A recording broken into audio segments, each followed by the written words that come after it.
Hello दोस्तों, welcome my YouTube channel TGT PGT math classes. Physics का topic हम लोगों ने स्टार्ट किया था चैप्टर 1 कूलाम का नियम वैद्युत क्षेत्र की तीव्रता। ठीक, उसमें अच्छी स्थिति का फार्मूला सिद्ध कर चुके थे, निरक्षीय का अब हम लोग सिद्ध करें। अब निरक्षीय का फार्मूला सिद्ध करने के लिए ये लिखा दिख रहा होगा। ये लिखा इसलिए दिखा है कि पहले अभी वीडियो बना रहे थे तो फ़ोन गिर गया था और इतना समझा चुके थे उस पर, तो इसलिए अब हम इसको बार बार लिखेंगे नहीं, हम फिगर एक बार फिर से क्लियर कर देंगे और बाकी सारे पॉइंट और कैसे क्या करना है। तो क्योंकि नया वीडियो ये बना रहे हैं, तो सबसे पहले निरक्षीय का मतलब उसकी लंबवत स्थिति में, तो ये वही द्विध्रुव था जो कि -q और +q से मिलकर बना था। बीच की दूरी कितनी थी 12, मध्य बिंदु कितना था O, उसमें आगे की ओर लिया था, इसमें लंबवत दूरी पर लेंगे। कितनी दूरी पर? r दूरी पर। ये मिला देंगे इस तरीके से, ये थीटा एंगल पर, और इसकी तीव्रता कितनी E1। ये थीटा एंगल पर, इसकी तीव्रता कितनी E2। ये परिणामी तीव्रता E। ये थीटा एकांतर कोण से ये थीटा, और ये थीटा एकांतर कोण से ये थीटा। अब जे थीटा है तो जे भी कितना थीटा, और ये पूरा एंगल बन गया कितना 2 थीटा।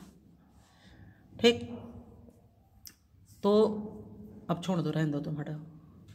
अब 2 थीटा हो गया। अब एक बार हम लोग +E1 के लिए लेंगे, +E1 नहीं, एक बार E1 के लिए लेंगे, एक बार किसके लिए? E2 के लिए। तो प्लस के लिए तीव्रता E1 और माइनस के लिए तीव्रता E2। अब लिखेंगे कैसे? फिर सुन लो। माना एक वैद्युत द्विध्रुव AB जो कि -q +q आवेश से मिलकर बना है। बीच की दूरी कितनी 12 है। +q के लिए तीव्रता E1, -q के लिए तीव्रता E2 है। ये थीटा एकांतर से ये थीटा है, ये थीटा एकांतर से ये थीटा है, और पूरा एंगल हो गया 2 थीटा, और तीव्रता परिणामी तीव्रता हो गई इसकी कितनी? E। परिणामी तीव्रता इसकी कितनी हो गई? E हो गई। ठीक, अब यहाँ पर दूरी कितनी R। अब हम ये वाली दूरी निकालने के लिए पीछे हमने लिखा है उसी का हम यूज़ कर लेंगे। ये देखो एक तरीके से, ठीक, ये थीटा है, ये R है, ये L है, तो कर्ण स्क्वायर बराबर लंबी स्क्वायर प्लस आधार स्क्वायर, तो R² + L स्क्वायर। ऐसे ये भी दूरी, तो ये हमने फिगर में लिख रखी थी। ठीक, यहाँ भी वही होगी, R² L स्क्वायर। ये 2L है, ये देखो थीटा और थीटा है, और ये पूरा एंगल 2 थीटा, ये E1 और ये कितनी E2।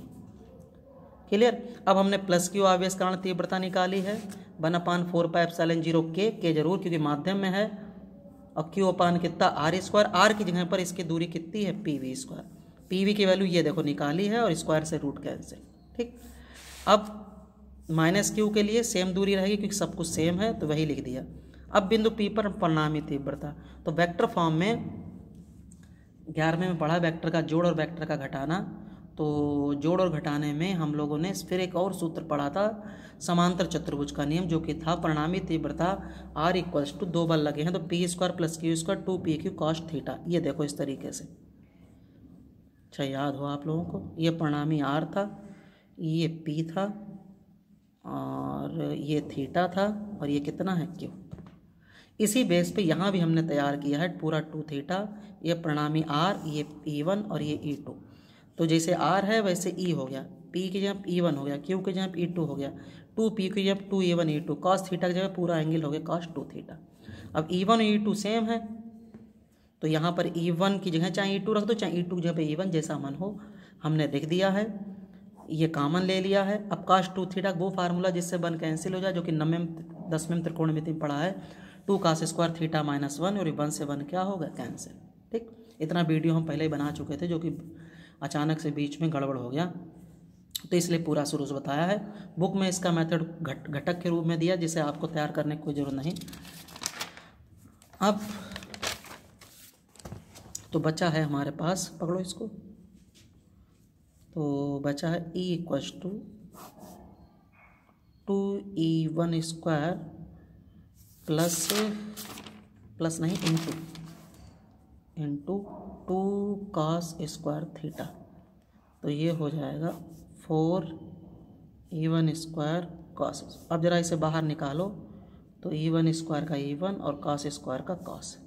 अब E1 की वैल्यू रख दो, 4πε0 के आर स्क्वायर प्लस कितना एल स्क्वायर।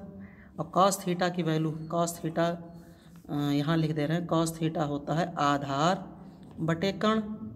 तो आधार रहा आपका ये वाला हो पोर्शन और कण रहा ये वाला पोर्शन। तो कॉस थीटा की वैल्यू हो जाएगी L/√r² प्लस एल स्क्वायर। यहाँ ऐसे ही लिख रहे हैं, नीचे लिख देंगे। तो E इक्वल्स टू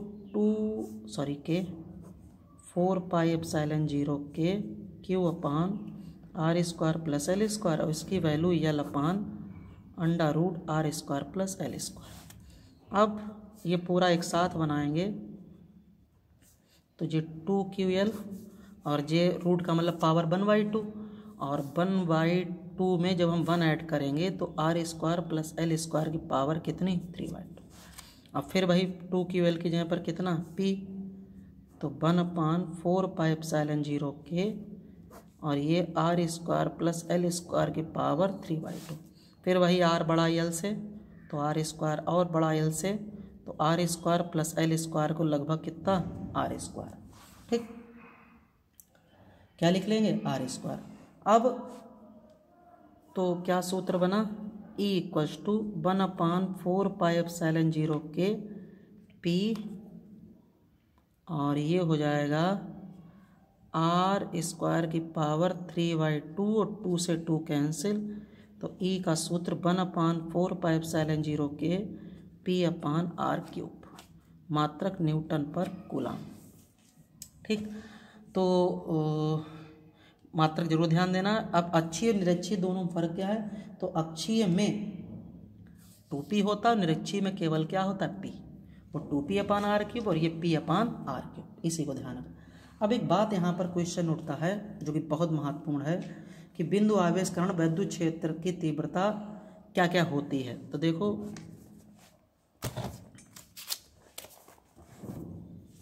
जैसे सूत्र था 1/4πε0 के Q/r² था और एक निकाला है 1/4πε0 के 2p/r³ या p/r³, उससे कोई फर्क नहीं।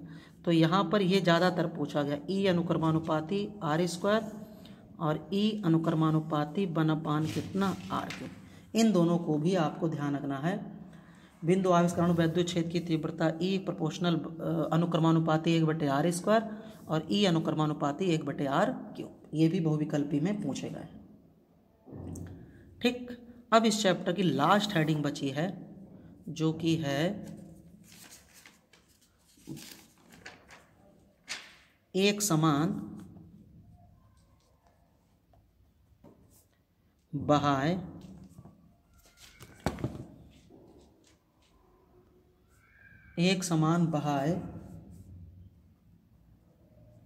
वैद्युत क्षेत्र में रखे द्विध्रुव पर लगने वाले बल युग्म का आघूर्ण, और जिसे हम लोग लिखते हैं टाउ से, जिसे हम लोग लिखते हैं किससे, टाउ से। तो एक समान बाह्य वैद्युत क्षेत्र में मोस्ट इंपॉर्टेंट हेडिंग, एक समान बाह्य वैद्युत क्षेत्र में रखे द्विध्रुव पर लगने वाले बल युग्म का आघूर्ण। वैद्युत क्षेत्र में रखना बाह्य और बल युग्म का आघूर्ण हम लोग लिखते हैं किससे, टाउ से।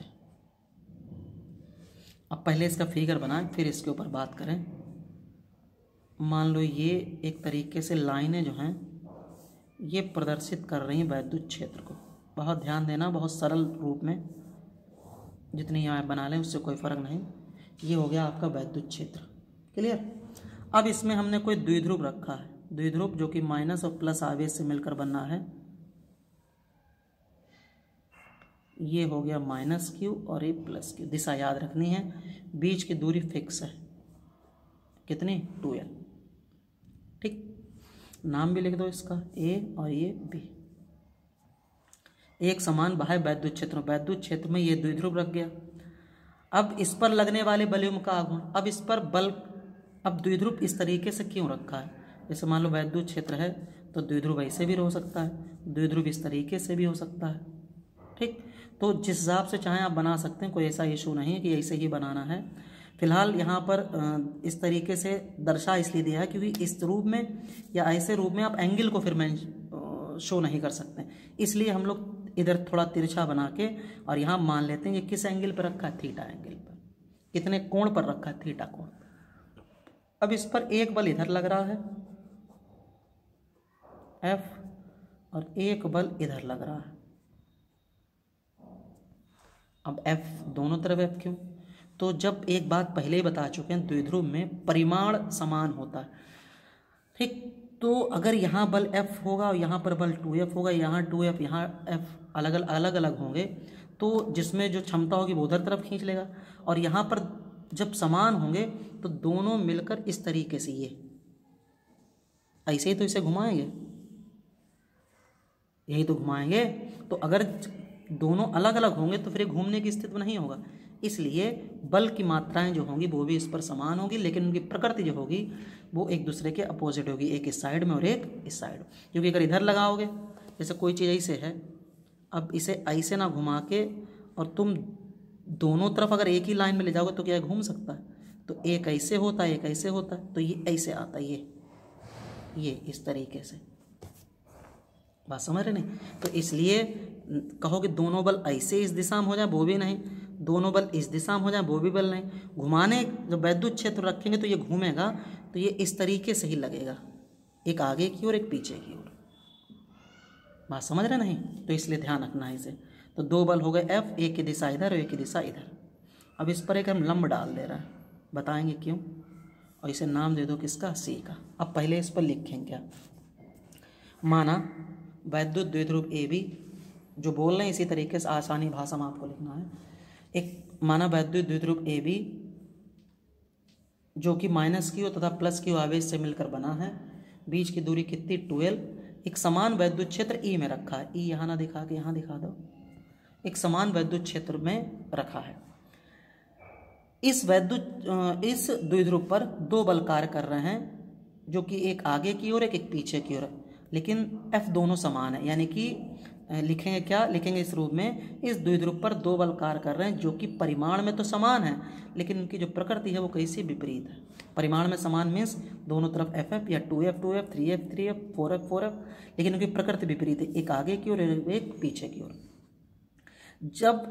जब इन पर दो बल कार्य करते हैं तो ये दोनों बल द्विध्रुव को इस तरीके से घुमाने का प्रयत्न करते हैं, द्विध्रुव को इस तरीके से घुमाने का क्या करते हैं, प्रयत्न करते हैं। जब प्रयत्न करते हैं तो ये एक तरीके से जब दो बल लग रहे हैं तो यही दो बल जब दो होते हैं तो वही युग्म के रूप में, तो ये दोनों बल मिलकर एक युग्म बनाते हैं जिसे हम लोग बलयुग्म कहते हैं, जिसे हम लोग क्या कहते हैं, बलयुग्म। और ये दो बलयुग्म ही द्विध्रुव को घुमाकर उसकी अक्ष की दिशा में, अक्ष मतलब ई की दिशा में, ई की दिशा में घुमाने का क्या करता है, प्रयत्न करता है, घुमाने का क्या करता है, प्रयत्न करता है। और इस बल को ही हम लोग कहते हैं प्रत्यानयन बल युग्म का आघूर्ण। 11वें की भौतिक विज्ञान में पढ़ा होगा, हमने भी पढ़ाया है, इस बल को, इसे बोलते हैं प्रत्यानयन बल युग्म का आघूर्ण, ठीक। और जिसे हम लोग किससे प्रदर्शित करते हैं, टाउ से। ये क्या है हमारा, टाउ, सही है। तो फिर हम बोल रहे हैं कैसे लिखना है, माना एक वैद्युत द्विध्रुव AB जो कि -Q तथा +Q आवेश से मिलकर बना, वही लाइनें पीछे बार बार रिपीट करनी है, जिनके बीच की दूरी कितनी है, 12 है, एक वैद्युत क्षेत्र में रखा गया है। द्विध्रुव वैद्युत क्षेत्र से थीटा कोण बनाता है, थीटा भी प्रदर्शित करता है, जो जो दिखाया वो सब लिखना है। थीटा कोण बनाता है। द्विध्रुव पर दो बल कार्य करते हैं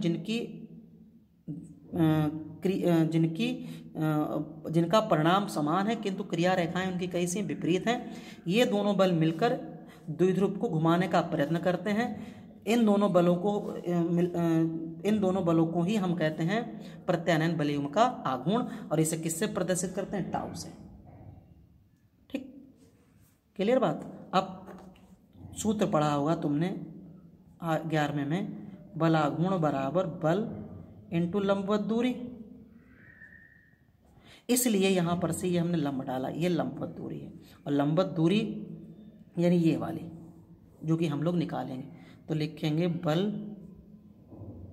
युग्म का आघूर्ण इज इक्वल टू बल इनटू लंबवत दूरी। ये टाउ, ये बल एफ, लंबवत दूरी कितनी BC, अब BC ये थीटा और ये कितना 12। अब ये AC और ये B, तो त्रिभुज BAC में साइन थीटा लंब बटे कर्ण BC/12, तो BC इक्वल्स टू हो गया 12 साइन थीटा। ठीक, तो टाउ बराबर F इंटू 12 साइन थीटा। अब E इक्वल्स टू पढ़ा आपने F अपान कितना Q, तो F की वैल्यू कितनी हो गई QE, तो tau equals to 2QE into L into sine theta. 2 की वैल्यू को एक साथ कर लो, E और ये कितना साइन थीटा, यही तो P है, तो tau equals to PE sine theta. Most important प्रत्यानयन बल युग्म का आघूर्ण का सूत्र। ठीक, सब कुछ पता। टाउ बल युग्म का आघूर्ण है, P द्विध्रुव आघूर्ण है, E वैद्युत क्षेत्र की तीव्रता, थीटा जो द्विध्रुव वैद्युत क्षेत्र की तीव्रता के साथ जो कोण बना रहा है। ठीक, तो हम फिर एक बार रिपीट कर रहे हैं, इसकी परिभाषा लिखनी नहीं है। माना AB एक वैद्युत द्विध्रुव है, एक ऐसे माध्यम में रखा है जिसका परावैद्युत, एक ऐसे माध्यम में रखा जिसका नहीं, माना AB एक वैद्युत द्विध्रुव है जिसको वैद्युत क्षेत्र में रखा गया है। द्विध्रुव के बीच की दूरी 2L है। द्विध्रुव -Q और +Q आवेश से मिलकर बना है। द्विध्रुव पर दो बल कार्य कर रहे हैं जिनके जो परिमाण हैं वो समान है, लेकिन उनकी जो क्रिया रेखाएं विपरीत हैं। ये दोनों बल मिलकर द्विध्रुव को घुमाने का प्रयत्न करते हैं, बता चुके हैं कैसे प्रयत्न करते हैं। ये दोनों बल मिलकर द्विध्रुव को घुमाने का प्रयत्न करते हैं, इसलिए ये एक बलयुग्म बनाते हैं। ये क्या बनाते हैं? बलयुग्म, जो वैद्युत द्विध्रुव को घुमाकर क्षेत्र की दिशा में लाता है। ठीक, भाषा आप अपने हिसाब से कर सकते हैं। इस बलयुग्म को ही हम कहते हैं प्रत्यानयन बलयुग्म का आघूर्ण, और इसे किससे लिखते हैं हम? टाउ से। बल गुणे लंबवत दूरी, बल F लंबवत दूरी BC सिद्ध किया है, टाउ बराबर P साइन थीटा। अब यहाँ पर एक बहुत इंपॉर्टेंट चीज पूछी जाती है, वेक्टर, ये बहुविकल्पी के लिए वेक्टर रूप में बल युग्म का आघूर्ण, तो जो कि होता टाउ बराबर P क्रॉस E। रटना नहीं है बिल्कुल। 11वें में अभी हम बता रहे हैं कैसे। तुमने दो प्रकार के गुणनफल पढ़े हैं, एक डॉट पढ़ा है, एक क्रॉस पढ़ा है। डॉट याद करो होता है A dot B is equals to AB cos theta. यहाँ देखो एरो नहीं है, जबकि यहाँ एरो हैं। A क्रॉस B होता है AB साइन थीटा। यहाँ एरो नहीं है, यहाँ है, तो सबसे पहले साइन है, देखो इसका मतलब क्रॉस आएगा। ठीक, ये AB या साइन या AB कॉस ये होते परिमाण, वेक्टर A का परिमाण A, वेक्टर B का परिमाण B। तो यहाँ पर वेक्टर नहीं होता है, ये नहीं कि भूल गए, यहाँ पर वेक्टर नहीं होता, ये परिमाण होते हैं। तो अगर कॉस होता तो हम लोग यहाँ पर लिखते P डॉट E, लेकिन यहाँ है क्या? साइन, इसलिए क्या आएगा? क्रॉस। मोस्ट इंपॉर्टेंट, कई बार बोर्ड परीक्षा में पूछा गया। तो वेक्टर रूप इसका हो जाता है टाउ, वेक्टर टाउ बराबर vector P cross vector E। रटना नहीं है। क्यों क्रॉस? क्योंकि यहाँ पर साइन है, साइन में ही क्या आता? क्रॉस। दो प्रकार के गुणनफल, एक डॉट है और एक क्रॉस है। ठीक, क्लियर बात नहीं? अब यहाँ पर एक विशेष स्थिति है, ये भी इंपॉर्टेंट है, नोट में लिख लें कि जो टाउ है इसका कम मान सबसे ज़्यादा होगा। बात यहाँ पर आती है। तो जैसे अगर यहाँ इसे हम ऐसे रखते हैं, ठीक, तो ऐसे रखने पर, जब ऐसे रखा है तो यहाँ पर जो एंगल बनना था, जो कि एंगल इस रूप में बना था, तो वो तो एंगल ख़त्म हो गया। नहीं, यहाँ थीटा कितना हुआ? 0। तो अगर यहाँ थीटा 0 हुआ है तो P साइन 0, तो टाउ बराबर साइन 0 0 दैट इज 0। तो यहाँ तो मान तो 0 ही हो गया, अधिकतम तो बहुत दूर की बात है। अब थोड़ा इसे रोटेट करेंगे 30 पर, 60 पर, 45 पर, 90 पर, तो हम सीधे यहाँ 90 लिख दे रहे हैं। तो टाउ बराबर पी ई साइन 90, तो टाउ बराबर पी। ऐसे 30 पे भी आप चेक करना, 60 पे भी आप चेक करना। 30 पे जब चेक करोगे साइन 30 बना 2 तो आ जाएगा p/2, ठीक। 60 रखोगे तो √3/2p। तो इनमें अगर चेक करो तो सबसे ज़्यादा मान इस वाले एंगल पे है, तो इसीलिए इसका जो अधिकतम मान होगा सबसे यहाँ पर। अब इससे पीछे अगर रखो, पीछे मीन्स 120, 150, 180, तो देख लेना आप चेक करके सबसे कम मान मिले, सबका कम मान मिलेगा, बस एक का ही मान सबसे ज़्यादा होगा जब ये क्या रखा हुआ 90, और 90 का मतलब लंबवत। इसलिए इसे टाउ ना कह के टाउ मैक्स कहा जाता है, और टाउ मैक्स को कहते हैं अधिकतम बल युग्म का आघूर्ण, ठीक। बाहर रटनी नहीं, मेरी बात आप चेक कर लें। 0 पे रखा, आप 30 पे रखना, 60 पे रखना, 90 पे रखना, 120 पे रखना, 150 पे रखना, 180 पे रखना, और भी आगे रख सकते हो। सबसे ज़्यादा सिर्फ आपको 90 पर ही मिलेगा, यानी बलयुग्म जो है वो जो बलयुग्म का आघूर्ण है वो इस तरीके की स्थिति में ही सबसे ज़्यादा होगा, इसलिए उसे स्पेशल नाम दिया गया अधिकतम बलयुग्म का आघूर्ण, यानी टाउ मैक्स। बाकी सब पर मान कम होगा, हम यहाँ दिखा भी चुके हैं आपको, ठीक। तो ये पूछा जाता है अधिकतम बलयुग्म का आघूर्ण कितना होगा, तो अधिकतम बलयुग्म का आघूर्ण टाउ मैक्स इक्वल्स टू कितना, p, ठीक। क्लियर। ये चैप्टर अब आपका फिनिश। अब इसके कुछ इंपॉर्टेंट न्यूमेरिकल लगाएंगे जो कि बहुत महत्वपूर्ण है, और इस पर भी ये सवाल आता है कि द्विध्रुव को 30 डिग्री कोण पर रख दें तो कितना मान होगा, 60 पर रख दें, और कब अधिकतम होगा ये भी पूछी जाती। तो अधिकतम कब होगा, जब वो कितने डिग्री पर होगा, 90। ऑब्जेक्टिव के लिए बात ध्यान रखनी। यहाँ क्रॉस क्यों लगा, क्योंकि यहाँ साइन थीटा है, क्रॉस गुणनफल डॉट होता तो कॉस थीटा आता, ठीक। ध्यान रखना है, रटना नहीं, रटने का प्रयास भी ना करना, बार बार बोल लें। अधिकतम मान सिर्फ 90 पर होगा, बाकी सब पर मान क्या होगा, कम। ये बात आप नोट कर लें, चाहे आप चेक कर लें, ठीक। तो ये चैप्टर ख़त्म। अब हम लोग न्यूमेरिकल इसके लगाएंगे अगले वीडियो में, ठीक। वीडियो को ज़्यादा से ज़्यादा लोगों तक आप पहुँचाएँ, जिससे लोगों को जो इन चैप्टरों में दिक्कत होती है, रटते हैं, वो दिक्कत किसी को ना हो। वीडियो को आप 1-2 बार देखेंगे, सब क्लियर हो जाएगा, और ज़्यादा से ज़्यादा लोग, बच्चे इसका फ़ायदा उठा सकें। मिलते हैं अपने अगले वीडियो में। Thank you.